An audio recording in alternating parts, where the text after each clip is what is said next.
नमस्ते दोस्तों, स्वागत है आप सभी का CBORA 360 में हिंदी मीडियम UPSC चैनल में। आज हम लोग मुद्रा को उसी को आगे करेंगे कंटिन्यू। आज हम लोग पढ़ेंगे CBDC क्या है, CBDC और स्टेबल कॉइन में अंतर क्या है, उसके आगे भी हम लोग पढ़ेंगे। पहले पढ़ते हैं CBDC क्या है। सेंट्रल बैंक डिजिटल करेंसी, केंद्रीय बैंक डिजिटल करेंसी। CBDC क्या है? वह डिजिटल मुद्रा होता है जो वैधानिक और आधिकारिक दोनों होता है। CBDC वह डिजिटल मुद्रा होता है जो वैधानिक और आधिकारिक दोनों होता है। यह इसको सरकार समर्पित भी करते हैं और आधिकारिक भी है। इसे वर्ष 2021 में पहली बार CBDC को ब्रह्मांड द्वारा जारी किया गया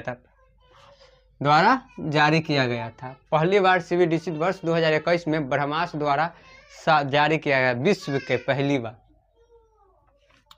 CBDC को सावरण मुद्रा भी कहा जाता है। CBDC भौतिक मुद्रा होता है जो किसी भी मुद्रा में परिवर्तित हो जाता है। CBDC भौतिक मुद्रा होता है, यह किसी भी मुद्रा में परिवर्तित हो सकता है, यह अन्य मुद्रा में भी परिवर्तित हो सकता है। CBDC का किसी विशेष उद्देश्य के लिए भी इस्तेमाल किया जा सकता है। CBDC का किसी विशेष प्रोग्रामिंग के लिए भी इस्तेमाल किया जाता है, जैसे कि काले धन को रोकने के लिए CBDC को ब्लॉकचेन तकनीक से सुरक्षित रखा जाता है। CBDC को भी ब्लॉकचेन तकनीक से सुरक्षित रखा जाता है, जैसे कि क्रिप्टो करेंसी को रखता है ब्लॉकचेन तकनीक से, वैसे ही CBDC और क्रिप्टो करेंसी में अंतर क्या है देख लेते हैं। क्रिप्टो करेंसी में अंकित मूल्य नहीं होता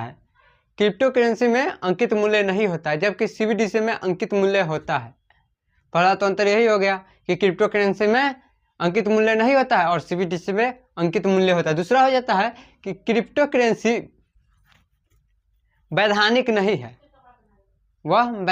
जबकि CBDC वैधानिक है।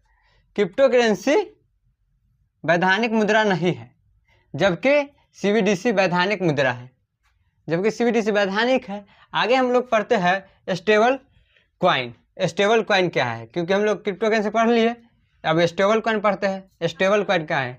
स्टेबल कॉइन वह क्रिप्टो करेंसी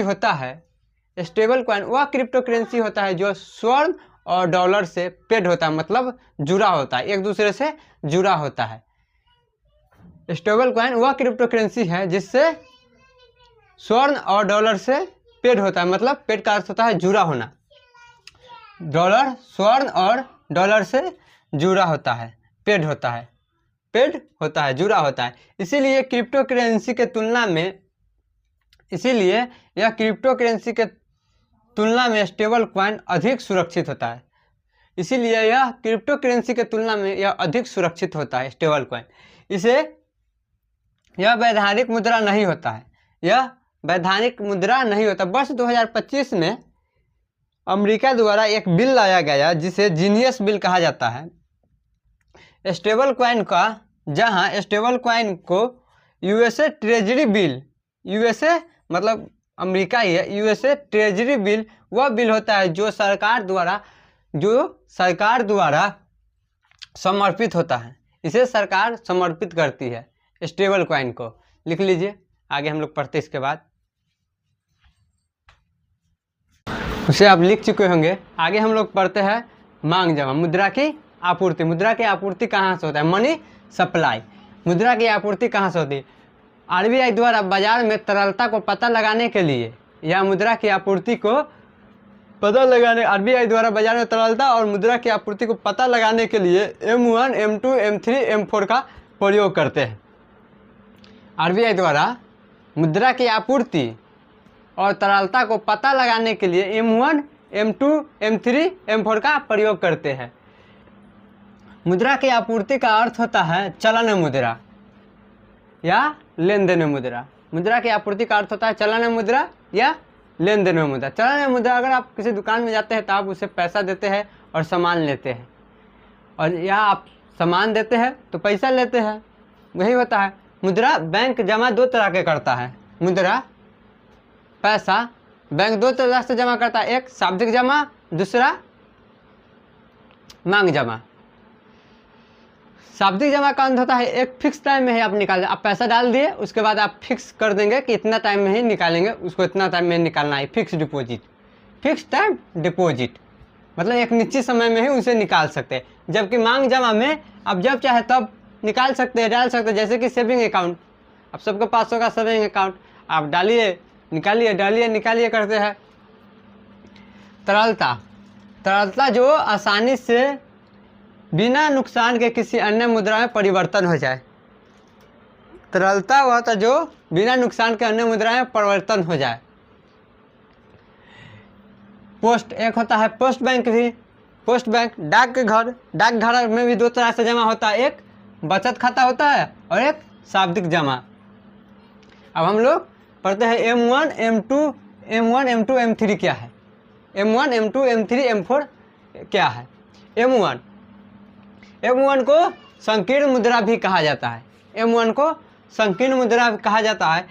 यह सबसे तरल होता है, यह सबसे तरल होता है, इसमें शामिल होता है, M1 को संकीर्ण मुद्रा कहा जाता है, यह सबसे तरल होता है। M1 में शामिल होता है जनता के पास करेंसी, जनता के पास करेंसी, बैंक के पास मांग जमा और RBI के पास अन्य जमाएं। जनता के पास करेंसी, करेंसी मतलब कैश, बैंक के पास मांग जमा, जो मांग जमा किया है ये वाला मांग जमा जो निकालना डालना वो वाला, और RBI के पास अन्य जमाएं, RBI के अन्य जमाएं। तो M1 बराबर क्या होगा, M1 बराबर हो गया ये M2। अब M2 बराबर होता है M1 में जो है सो पूरा होगा और डाकघर की बचत जमाएं।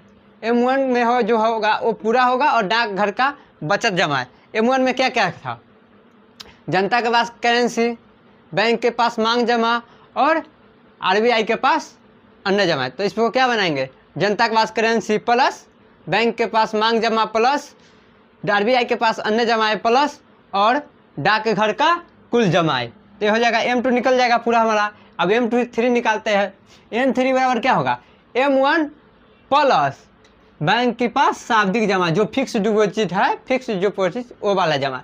तो M3 बराबर क्या होगा, जनता का M1 का पूरा आ जाएगा, M1 का पूरा है तो क्या आएगा, जनता के पास कुल जमाएं प्लस जनता के पास कुल जमाएं प्लस RBI बैंक के पास शाब्दिक जमाएं प्लस RBI के पास अन्य जमाएं प्लस बैंक के पास शाब्दिक जमाएं, बैंक के पास शाब्दिक जमाएं, जनता के पास करेंसी मतलब कि कैश, बैंक के पास मांग जमा और RBI के पास अन्य जमाएं, और एक और जुड़ जाएगा बैंक के पास शाब्दिक जमाएं। M4 बराबर क्या होता है, M4 बराबर वाला होता है M3 डाकघर की कुल समग्र जमाएं।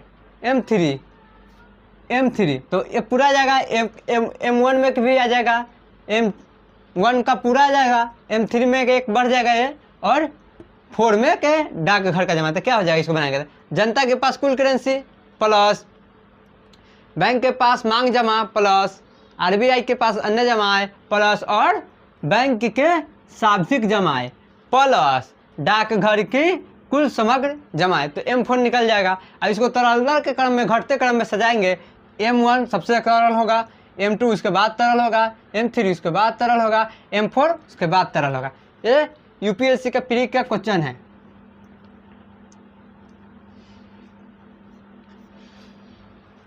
प्री का क्वेश्चन है। M0 पढ़ लेते हैं, अगर M1 M2 M3 M4 पढ़ चुके थे, M0 भी पढ़ लेते हैं। M0 क्या होता है, M0 को रिजर्व मुद्रा कहते हैं, M0 को रिजर्व मुद्रा कहते हैं, क्योंकि इसके बैंक साख सृजन में मतलब उधार देने में नहीं प्रयोग कर सकता, बैंक इसका प्रयोग उधार देने में नहीं कर सकता, इसीलिए साख सृजन में नहीं कर सकता। इसे उच्च मुद्रा भी कहा जाता है, इसे उच्च मुद्रा शक्ति भी कहा जाता है, क्योंकि बैंक इसका प्रयोग नहीं कर सकते उधार देने, बैंक इसका प्रयोग उधार देने में नहीं कर सकते, क्योंकि यह बैंक के साख सृजन का प्रभावित करता है, क्योंकि यह बैंक के साख सृजन को प्रभावित करता है। और चौथा इसमें देखते हैं CRR और SLR, CRR और SLR M0 से जुड़े होते हैं। CRR और SLR कैश रिजर्व रेशियो और SLR दोनों जुड़े होते हैं, M0 से जुड़े होते हैं। लिख लीजिए, आगे हम लोग पढ़ते हैं। इसके बाद आगे हम लोग देखते हैं मुद्रा गणक। आज हमारा ये टॉपिक समाप्त हो जाएगा। कल हम लोग करेंगे मुद्रास्फीति। कल हम लोग नया एक चैप्टर करेंगे मुद्रास्फीति, जो प्री और मेंस के लिए दोनों इम्पोर्टेंट है।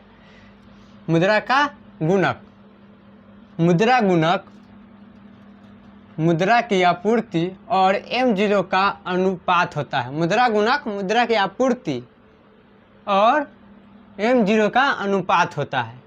मुद्रा गुणक बराबर एक सूत्र होता है M1 बटा M2 और M3 बटा M1 बटा M0 M3 बटा M0।